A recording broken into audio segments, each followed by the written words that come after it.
The first part of this project is to create a new Laravel project. So I'm going to run Laravel new, the name of the project. I'm going to call it YouTube clone or UYT-clone. So it will start and scaffold the project. And meanwhile, we can look at the UI. We'll talk about the UI. So as you know that the default front end comes with Laravel 8 is Tailwind CSS, but I'm going to use Bootstrap because I want to focus on the back end mainly, not to spend more time to fix the UI, because this project is mainly about the back end. So once the project is completed, so I'm going to cd change directory into YouTube clone. I'm going to open it in, you can open it in Sublime Text or in any code editor. I'm going to use Visual Code. So once the project is opened as you see here, just I want to make sure that the database, I'm going to configure my the password. So you can configure your password for your database or your SQL in your machine. So this is the database already created in MySQL. It's already created. I'm using Table Plus. So it is here ready for my migration. But before that, as I mentioned, I'm going to use Bootstrap. I'm going also to scaffold the authentication or the views for authentication, login, reset password, and register using Laravel UI package. So the first step is I'm going to install it using Composer require Laravel UI. And then of course I'm going to select one of these configuration. So I'm going to select the --auth with Bootstrap once that installation is completed. So it is completed as you see. So I'm going to run the command. So now I need to compile my assets. So I'm going to run this commands, which is basically npm install, and then it will run the npm run dev. After that, I need to run the watch command, so it will compile everything for me. Now if I go to the browser, and then because I'm using Valet, I used this format, YouTube clone dash test. So this is my application. If I go to login, of course, you won't see the styles yet because the compilation is going on. Once completed, we will be able to see everything using the Bootstrap, and you can recognize it later. So you can run your application like this. If you are using Valet, if you are using Homestead, also you need to do your configuration, but also you can use PHP Artisan Serve, or if you are using Windows also as well, you can use any solution like Exam or whatever solution for running your application, which is out of scope for this course. So once that's completed, so I'm going to run also an npm run watch. So it will watch all the changes in my compilation and the assets. So I'm going to refresh. Once this is completed, you will be able to see the login, and yeah, this is built successful now. So this is my login page, and this is my registration. So then I'm going to run PHP Artisan, and I'm going to run the migration, PHP Artisan migrate, just to make sure the migration is running. Of course, we are going to change some of the migration tables later in the next video to make sure that the user will be able to select the channel as well. See you there. So in the last lesson, we have installed Laravel, and then we installed Laravel UI. In this lesson, we are going to focus to add one field for the channel.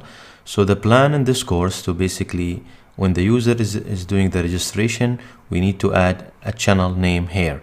So in order to do that, we need to prepare our backend. So we will go to the command line and then create one model using PHP Artisan command, make model, we call it channel, and then we are going to also create with it the migration and controller because we will need it later. So once that's created, we will jump up to the create channel table, and then we'll create some fields. So we'll go to the Visual Code and search for the channel table, and we are going to create some fields here. So on the channel we will be using, we need, first of all, we need the user ID, unsigned big integer, which is basically for the relationship between users, and between this channel. The relationship will be 1-to-1. So in this course we will be doing only one channel per user, but you can configure it as you want, one-to-many for example. But in this course, the scope of course will have each user has only one channel. So this is for the relationship, and then I'm going to add another one, which is basically the name of the channel. So it'll be string name, and also I'll have another one for description, or we'll do the slug. Sorry, it'll be for slug, and then I'll do another one for UID. The plan here also, I have one slug for the name of the channel, and the user can modify the name and slug, but I'm going to use UID only for some requirements later in the course. For when we're going to upload maybe the videos and pictures, I might use the UID as the name of that files. So I don't want user to be changing it. So also I need table text for description. This will be nullable, it's not required. And then I'm going to have another one for the image, and this will be basically a simple string. This also will be nullable. I'm going to set also relationship, which is basically foreign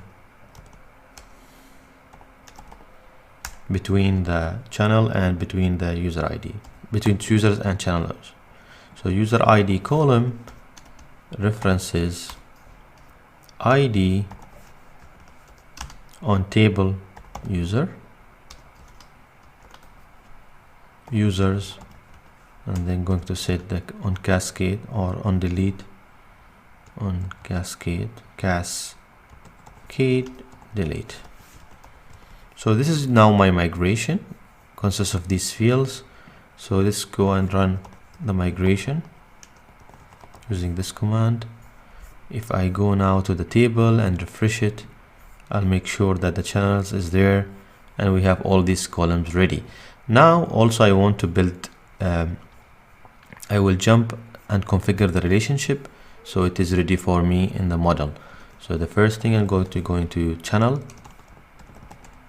model, not channel table, channel model.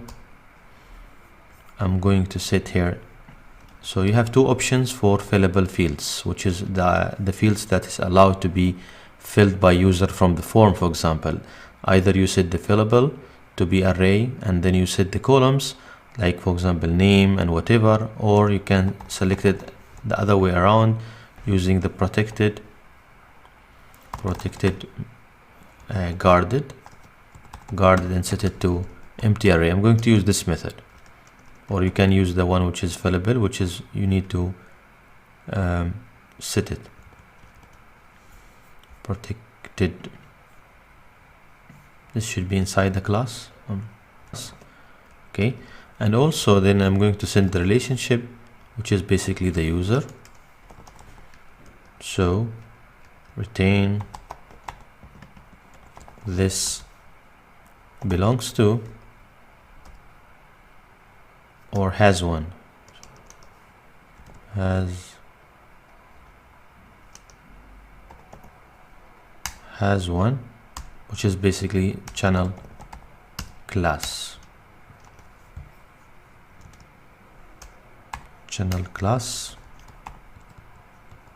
So this should be user, then sorry, this should be belongs to, because the channel belongs to the user. So I have set the guarded to be empty, so we are ready to fill anything inside this, the channel model. And also I added one user model, which is basically this is for the relationship between the user, between the channel and the user. So the channel, when I set the user, then it will connect me to the user class. So we are ready here. So let's jump to the user model, and in the user model I'm going also to have, I'm going to call the channel, should be small, and should be retain this has one. This should be channel. So our relationship is ready. So if I go to Laravel website, relationships, and we can confirm or can show you the relationship which is one-to-one we are going to use. So for the channel, for example, the phone has one. This is the user has one channel, for example. So we use the has one, the class, and for the inverse we are going to use the belongs to. So we are setting this one. So in the next video we are going to continue with the registration form. So before moving to the adding the form, the column to the form, I'm going to correct something here in the last video, from the last video, which is the spelling for description. So it should be description, like this, description. So I'm going to run also the migration again, PHP artisan, migrate rollback, and then I'm going to migrate again this table. Okay, so this is done. Second step also, I'm going to add something in this model, channel model, which is basically by default. So the model binding in Laravel, it will use the ID of the channel. I'm going to use the slug in this case. So I need to add one method here called get route key name, which is going to retain any column you want. In our case, we will use the slug. So these two changes I'm doing here. So now let's jump to the views. So we go to the view, and then we'll add one column or one field in the form. This will be under resources, views, and under the auth, and then register. This is the form built in Bootstrap. So I'm going to add another one, which is here the name, and then the email address, and then the password. I'm going to copy this one, the email, and I'm going to change the field to reflect our changes. This will not be the email, so it will be channel.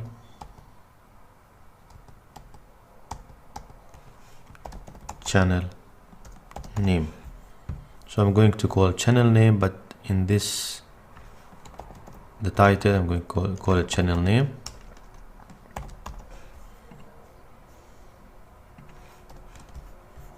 Okay, so I have here the label, channel name. For the IDs, the channel name type will be text, of course, and then here for the error, it will be channel name. I'm just reviewing it, the value channel name, and then everything looks fine for me. If I go to the browser and just refresh it, I will see the channel name here. So this is prepared now. The channel name will be sent, which is basically the channel underscore name. So now let's jump to the controller of this application when the registration is happening, which is basically will be under HTTP controllers, and then under the auth there will be registration controller. So registration controller use the trace registers users. We are going to come back to this. So for validation, here's the validators, and then here's the creation of the user. So if I jump to just the traits, you will see that basically the user is created here using this method, which is it will going to validate the request, and if everything is okay, then it's going to run. Of course, this is for the events we're not going to use, but there will be a user object created here, and then it will be logged here. So we need just to kind of create the user after this step, okay, under this step. But let's do the validation first, because we need to add one more validation. Will be channel name. This will be required, and there will be of course string, and then minimum maybe 8, we can set it, or 4. And then let's add one more, which is I want to be unique. So this should be unique channels table, and channels table, and the name. So this should be unique when I'm doing this one the first time. I want to make sure that this is unique in channels, table, the name column. So this is the what we call the validation. So next step, of course, when the user is created, let me just take this one outside here and just keep user as variable. We can put another statement up, and then let me just delete this one and this arrow here. So the user will be created. This is for Laravel, it will just create one event. It's not in our scope here. So here we're going to create channel.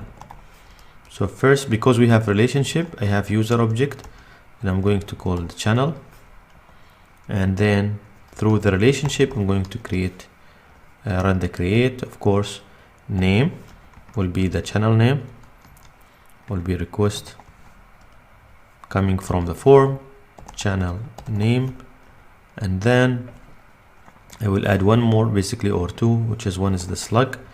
In the slug we can use the helper from Laravel, which is basically string, and then slug. I'm going to keep this one, the request here, and then the separator, which is basically dash. Also I want one more, which is the UID, and this will be using the PHP unique ID. I'll keep it true, so it will give me more options or more characters instead of 13 characters. So in order to use the string, I believe we have to use to add it from the support eliminate. I think we should use it like this: support eliminate support, and then there will be something called str string. So string is added, so we should be fine. So let's give it a try and see what will happen. So I'll go to this one, I'm going to refresh. I'm going to add one user, of course the email, and then let's say this is the channel name with the password. Okay, and let's register. So there is a problem: add name to fillable to allow mass assignment in the channel. So it's something wrong on the mass assignment that we did in the channel. So I think this should be fine to cover everything, unless there's spelling mistakes. Guarded,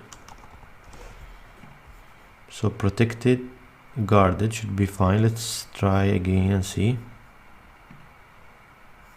This is already taken, the username, so I'm going to delete the user from here, and let's try again.